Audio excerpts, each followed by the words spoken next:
Okay, if we look at these, all the boards are appearing to be correct. Magnesium chloride gives us a magnesium 2 plus ion and 2 chloride ions. Sodium carbonate gives us 2 sodium ions and a carbonate ion. Aluminum nitrate, we get an aluminum ion and 3 nitrate ions. And ammonium sulfate, we get 2 ammoniums and 1 sulfate. What we do not get is we do not get chlorine gas. We don't get this breaking down into carbon and oxygen. None of these things break down. They just stay as the ions that we had. And this is one of the most common mistakes that I see as students are learning this.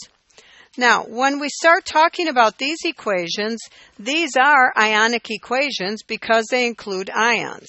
So when things include ions, we have to make sure that we have the correct charges and that indeed they are balanced. Now, the next thing that we need to explore when we're talking about electrolytes is acids and bases. So you should have been exposed to acids and bases in your introductory chemistry class. And you might have learned about pH, that acids have a pH less than 7, bases have a pH greater than 7. And you might have talked about the strong acids. Some acids and some bases are strong electrolytes, some are not. So when we write ionic equations with the strong electrolytes, then we show them as ions because they're actually breaking apart. And we start off with our list of 7 strong acids. This is something that you have to know. Now, I like to say study, practice, learn, that you learn what the 7 strong acids are. Most of my students say memorize. Okay, so whatever works for you. They are hydrochloric, hydrobromic, hydriodic, perchloric, chloric, nitric, and sulfuric. Those are the 7 strong acids. Any other acid that is not on this list is a weak acid. So if we look at this, hydrochloric acid breaks completely into its ions, into hydrogen ions and chloride ions. Hydrobromic acid breaks into hydrogen ions and bromide ions. Hydriodic acid breaks into hydrogen ions and iodide ions. Perchloric acid gives us hydrogen ions and perchlorate ions. Nitric acid gives us hydrogen ions and nitrate ions. So when you look into these beakers with your molecule-seeing eyes, you do not see any of the molecule of these acids. What you see is the ions floating around. Chloric acid gives us hydrogen ions and chlorate ions. Now, one of the things that sometimes confuses students is the idea and the word strong. When you think of strong acid, what does that mean to you from an everyday life sort of perspective? Good Hollywood movies. It'll eat your skin. It'll do cool chemistry, right? Cleaning? Yeah, cleaning products. I mean, hydrochloric acid diluted, they call it muriatic acid. You clean rock with it.